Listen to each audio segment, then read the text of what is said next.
रावण के जन्म की कथा। जब श्री राम अयोध्या में राज्य करने लगे तब एक दिन समस्त ऋषि मुनि श्री रघुनाथ जी का अभिनंदन करने के लिए अयोध्यापुरी में आए।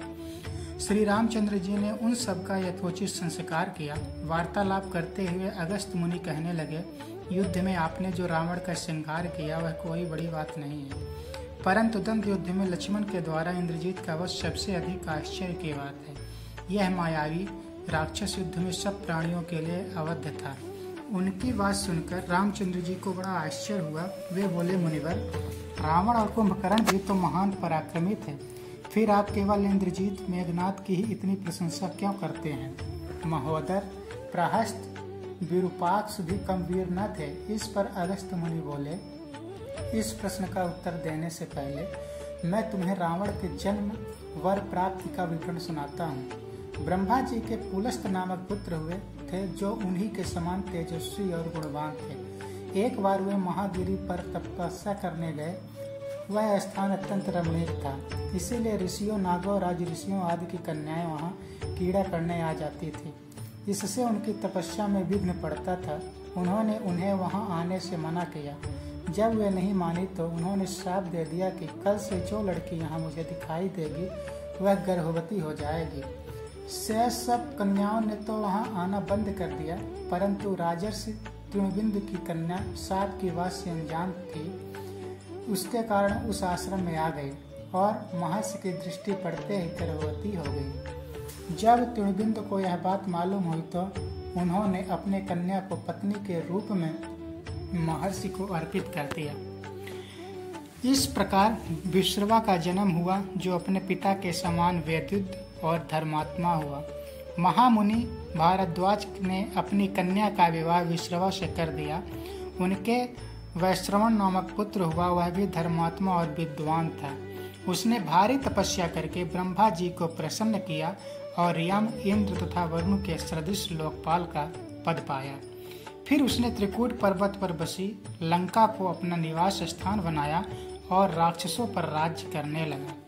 श्री राम ने आश्चर्य से पूछा, तो क्या कुबेर और रावण से भी पहले लंका में मांसभक्षी राक्षस रहते थे? फिर उनका पूर्वज कौन था? यह सुनने के लिए मुझे कौतूहल हो रहा है। तब अगस्त्य जी बोले, पूर्व काल में ब्रह्मा जी ने अनेक जल जंतु बनाए और उनसे समुद्र के जल की रक्षा करने के लिए कहा। तब उन जंतुओं में से कुछ बोले कि हम इसका रक्षण यानी रक्षा करेंगे, और कुछ ने कहा कि हम इसका यक्षण यानी पूजा करेंगे। इस पर ब्रह्मा जी ने कहा कि जो रक्षण करेगा वह राक्षस कहलाएगा और जो यक्षण करेगा वह यक्ष कहलाएगा। इस प्रकार वे दो जातियों में बट गए। राक्षसों में हेत और प्रहेत दो भाई थे।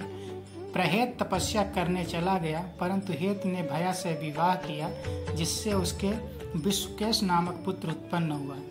विद्युकेश से सुकेश नामक पराक्रमी पुत्र हुआ। सुकेश के माल्यवान, सुमाली और माली नामक 3 पुत्र हुए। तीनों ने ब्रह्मा जी की तपस्या करके यह वरदान प्राप्त कर लिए कि हम लोगों का प्रेम अटूट हो और हमें कोई पराजित न कर सके। वर पाकर वे निर्भय हो गए और असुरों को सताने लगे। उन्होंने विश्वकर्मा से एक अत्यंत सुंदर नगर बनाने के लिए कहा। इस पर विश्वकर्मा ने उन्हें लंकापुरी का पता बताकर भेज दिया। वहां वे बड़े आनंद के साथ रहने लगे। माल्यवान के ब्रजमुष्टि, विरूपाक्ष, दुर्मुख, सुप्तघ्न, यज्ञकोप, मंत्र और उन्मुक्त नामक 7 पुत्र हुए।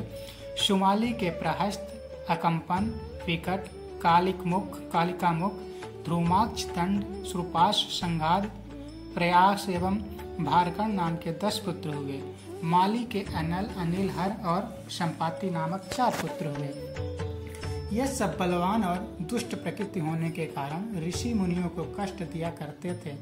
उनके कष्टों से दुखी होकर ऋषि मुनिगण जब भगवान विष्णु की शरण में गए तो उन्होंने आश्वासन दिया कि हे ऋषियों, मैं इन दुष्टों का अवश्य ही नाश करूंगा। जब राक्षसों को विष्णु के इस आश्वासन की सूचना मिली तो वे सम्मंत्रण करके संगठित हो गए। माली के सैनित्व में इंद्रलोक पर आक्रमण करने के लिए चल पड़े। समाचार पाकर भगवान विष्णु ने अपने अस्त्र शस्त्र संभाले और राक्षसों का संहार करने लगे। सेनापति माली सहित बहुत से राक्षस मारे गए और शेष लंका की ओर भाग गए। जब भागते हुए राक्षसों का भी नारायण संहार करने लगे तो माल्यवान क्रुद्ध होकर युद्ध भूमि में लौटा। भगवान विष्णु ने हाथों अंत में वह भी काल का ग्रास बना। शेष बचे हुए राक्षस सुमाली के नेतृत्व में लंका को त्याग कर पाताल में जा बसे और लंका पर कुबेर का राज स्थापित हुआ। अब मैं तुम्हें रावण के जन्म की कथा सुनाता हूँ। राक्षसों के विनाश से दुखी होकर सुमाली ने अपनी पुत्री कैकसी से कहा कि पुत्री, राक्षस वंश के कल्याण के लिए मैं चाहता हूँ कि तुम परम पराक्रमी महिष विश्रवा के पास जाकर उनसे पुत्र प्राप्त करो। वही पुत्र हम राक्षसों के देवताओं से रक्षा कर सकता है। अगस्त्य मुनि ने कहना जारी रखा। पिता की आज्ञा पाकर कैकसी विश्रवा के पास गई। उस समय भयंकर आंधी चल रही थी। आकाश में मेघ गरज रहे थे। कैकसी का अभिप्राय जानकर विश्रवा ने कहा कि भद्रे, तुम इस कुबेला में आई हो, मैं तुम्हारी इच्छा तो पूरी कर दूंगा, परंतु इससे तुम्हारी संतान दुष्ट स्वभाव वाली और क्रूरकर्मा होगी। मुनि की बात सुनकर कैकसी उनके चरणों में गिर पड़ी और बोली कि भगवान, आप ब्रह्मवादी महात्मा हैं, आपसे मैं ऐसे दुराचारी संतान पाने की आशा नहीं करती, अतः आप मुझ पर कृपा करें। कैकसी के वचन सुनकर मुनि विश्रवा ने कहा कि अच्छा, तो तुम्हारा सबसे छोटा पुत्र सदाचारी और धर्मात्मा होगा। इस प्रकार कैकसी के 10 मुख वाले पुत्र का जन्म हुआ, जिसका नाम दशग्रीव रखा गया। उसके पश्चात कुंभकर्ण, शूर्पणखा और विभीषण के जन्म हुए। दशग्रीव और कुंभकर्ण अत्यंत दुष्ट थे, किंतु विभीषण धर्मात्मा प्रकृति का था। अपने भाई वैश्रवण से भी अधिक पराक्रमी और शक्तिशाली बनने के लिए दशग्रीव ने अपने भाइयों सहित ब्रह्मा जी की तपस्या की। ब्रह्मा के प्रसन्न होने पर दशग्रीव ने मांगा कि मैं गरुड़, नाग, यक्ष, दैत्य, दानव, राक्षस तथा देवताओं के लिए अवध्य हो जाऊं। ब्रह्मा जी ने तथास्तु कहकर उसकी इच्छा पूरी कर दी। विभीषण ने धर्म के अविचल मति का और कुंभकर्ण ने वर्षों तक सोते रहने का वरदान पाया। फिर दशग्रीव ने लंका के राजा कुबेर को विवश कर दिया कि वह लंका छोड़कर अपना राज्य उसे सौंप दे। अपने पिता विश्रवा के समझाने पर कुबेर ने लंका का परित्याग कर दिया और रावण अपनी सेना, भाइयों तथा सेवकों के साथ लंका में रहने लगा। लंका में जम जाने के बाद अपने बहन शूर्पणखा का विवाह कालका के पुत्र दानवराज विदुबीहा के साथ कर दिया। उसके स्वयं दिति के पुत्र मय की कन्या मंदोदरी से विवाह किया, जो हेमा नामक अप्सरा से गर्भ से उत्पन्न हुई थी। विरोचन कुमार बलि की पुत्री ब्रजोला के से कुंभकर्ण का और गंधर्वराज महात्मा शैलजा की कन्या शर्मा से विभीषण का विवाह हुआ।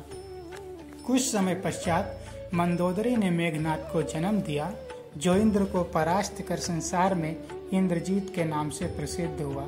सत्ता के मद में रावण उच्छृंखल हो देवताओं, ऋषियों, यक्षों और गंधर्वों को नाना प्रकार के कष्ट देने लगा। एक बार उसने कुबेर पर चढ़ाई करके उसे युद्ध में पराजित कर दिया और अपनी विजय की स्मृति के रूप में कुबेर के पुष्पक विमान पर अधिकार कर लिया। उस विमान का वेग मन के समान तीव्र था। वह अपने ऊपर बैठे हुए लोगों की इच्छा अनुसार छोटा या बड़ा रूप धारण कर सकता था। विमान में मणि और सोने की सीढ़ियां बनी हुई थी और तपाए हुए सोने के आसन बने हुए थे। उस विमान पर बैठकर जब वह श्रवण नाम से प्रसिद्ध सारकंडों के विशाल वनों से होकर जा रहा था, तो भगवान शंकर के पार्षद नंदीश्वर ने उसे रोकते हुए कहा कि दशग्रीव, इस वन में स्थित पर्वत पर भगवान शंकर क्रीड़ा करते हैं, इसीलिए यहाँ सभी सुर असुर यक्ष आदि का आना निषिद्ध कर दिया गया है। नंदीश्वर के वचनों से क्रुद्ध होकर रावण विमान से उतरकर भगवान शंकर की ओर चला।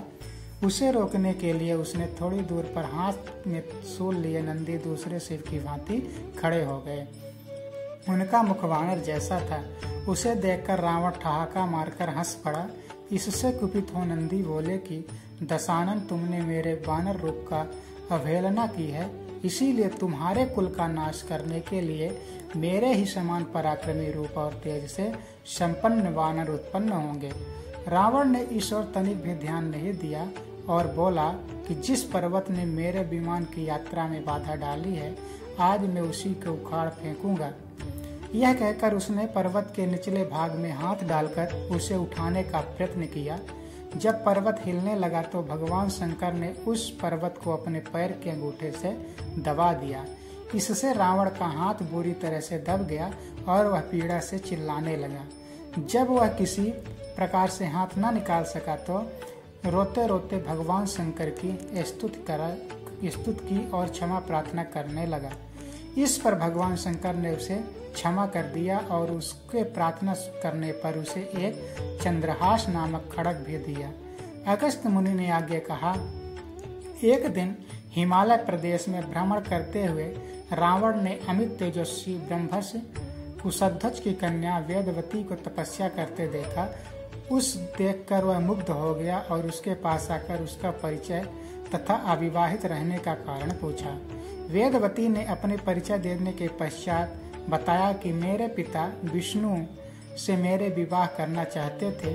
इससे क्रुद्ध होकर मेरी कामना करने वाले दैत्यराज शंभु ने सोते में उनका वध कर दिया। उनके मरने पर मेरी माता भी दुखी होकर चिता में प्रविष्टि हो गई। तब से मैं अपने पिता की इच्छा पूरी करने के लिए भगवान विष्णु की तपस्या कर रही हूँ। उन्हीं को मैंने अपना पति मान लिया है। पहले रावण ने वेदवती को बातों में फुसलाना चाहा, फिर उसने जबरदस्ती करने के लिए उसके केस पकड़ लिए। वेदवती ने एक ही झटके में पकड़े हुए केस काट डाले। फिर यह कहती हुई अग्नि में प्रविष्ट हो गई कि दुष्ट, तूने मेरा अपमान किया है। इस समय तो मैं यह शरीर त्याग कर रही हूँ, परंतु तेरा विनाश करने के लिए फिर जन्म लूंगी। अगले जन्म में मैं अयोनिजा कन्या के रूप में जन्म लेकर किसी धर्मात्मा की पुत्री बनूंगी। अगले जन्म में वह कन्या कमल के रूप में उत्पन्न हुई। उस सुंदर कांति वाली कमल कन्या को एक दिन रावण अपने महलों में ले गया। उसे देखकर ज्योतिषियों ने कहा कि राजन, यदि यह कमल कन्या आपके घर में रही तो आपके और आपके कुल के विनाश का कारण बनेगी। यह सुनकर रावण ने उसे समुद्र में फेंक दिया। वहां से वह भूमि को प्राप्त होकर राजा जनक के यजमंडप में मध्यवर्ती भूभाग में जा पहुंची। वहां राजा द्वार हल से जोती जाने वाली भूमि से वह कन्या फिर प्राप्त हुई। वही वेदवती सीता के रूप में आपकी पत्नी बनी और आप स्वयं सनातन विष्णु हैं। इस प्रकार आपके महान शत्रु रावण को वेदवती ने पहले ही अपने श्राप से मार डाला था। आप तो उसे मारने में केवल निमिष मात्र थे। अनेक राजा महाराजाओं को पराजित करता हुआ दशग्रीव इक्ष्वाकु वंश के राजा अरण्य के पास पहुंचा, जो अयोध्या पर राज्य करते थे। उसने उन्हें भी द्वंद्व युद्ध करने अथवा पराजय करने स्वीकार करने के लिए ललकारा। दोनों में भीषण युद्ध हुआ, किंतु ब्रह्मा जी के वरदान के कारण रावण उनसे पराजित न हो सका। जब अरण्य का शरीर पूरी तरह से क्षत विक्षत हो गया तो रावण इक्ष्वाकु वंश का अपमान और उपहास करने लगा। इससे कुपित होकर अनरण्य ने उन्हें शाप दिया कि तूने अपने व्यंग्यपूर्ण शब्दों से इक्ष्वाकु वंश का अपमान किया है, इसीलिए मैं तुझे श्राप देता हूँ कि महात्मा इक्ष्वाकु के इसी वंश में दशरथ नंदन राम का जन्म होगा, जो तेरा वध करेंगे। यह कहकर राजा स्वर्ग सिधार गए। रावण की उदंडता में कमी नहीं आई। राक्षस या मनुष्य जिसको भी वह शक्तिशाली पाता, उसी के साथ जाकर युद्ध करने लगता। एक बार उसने सुना कि किष्किंधापुरी का राजा बाली बड़ा बलवान और पराक्रमी है, तो वह उसके पास युद्ध करने के लिए जा पहुंचा। बाली की पत्नी तारा के पिता सुवेर, युवराज अंगद और उसके भाई सुग्रीव ने उसे समझाया कि इस समय बाली नगर के बाहर संध्योपासन के लिए गए हुए हैं। वे ही आपसे युद्ध कर सकते हैं और कोई वानर इतना पराक्रमी नहीं है जो आपके साथ युद्ध कर सके। इसीलिए आप थोड़ी देर उनकी प्रतीक्षा करें। फिर सुग्रीव ने कहा कि राक्षस राज, सामने जो शंख जैसे हड्डियों के ढेर लगे हैं, वे वाली के साथ युद्ध की इच्छा से आए। आप जैसे वीरों के ही हैं। बाली ने इन सब का अंत किया है। यदि आप अमृत पीकर आए होंगे तो भी जिस क्षण बाली से टक्कर लेंगे वह क्षण आपके जीवन का अंतिम क्षण होगा। यदि आपको मरने की बहुत जल्दी हो तो आप दक्षिण सागर के तट पर चले जाइए, वहीं आपको बाली के दर्शन हो जाएंगे। सुग्रीव के वचन सुनकर रावण विमान पर सवार हो तत्काल दक्षिण सागर में उस स्थान पर जा पहुंचा जहां बाली संध्या कर रहा था। उसने सोचा कि मैं चुपचाप बाली पर आक्रमण कर दूंगा। बाली ने रावण को आते देख लिया, परंतु वह तनिक भी विचलित नहीं हुआ और वैदिक मंत्रों का उच्चारण करता रहा। ज्यों ही उसे पकड़ने के लिए रावण ने पीछे से हाथ बढ़ाया, सतर्क बाली ने उसे पकड़कर अपनी आंख में दबा लिया और आकाश में उड़ चला। रावण बार बार बाली को अपने नखों से कटोचता रहा, किंतु बाल ने उनकी कोई चिंता नहीं की। जब उसने छुड़ाने के लिए रावण से मंत्री और अनुचर उसके पीछे शोर मचाए हुए दौड़े, परंतु वे बाली के पास तक न पहुंच सके। इस प्रकार बाली रावण को लेकर पश्चिम सागर के तट पर पहुंचा। वहां उसने संध्योपासन पूरी की। फिर वह दशानन को लिए हुए किष्किंधापुरी लौटा।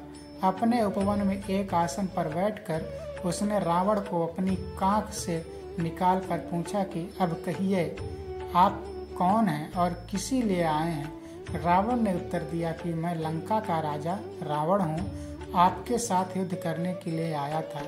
वह युद्ध मुझे मिल गया है।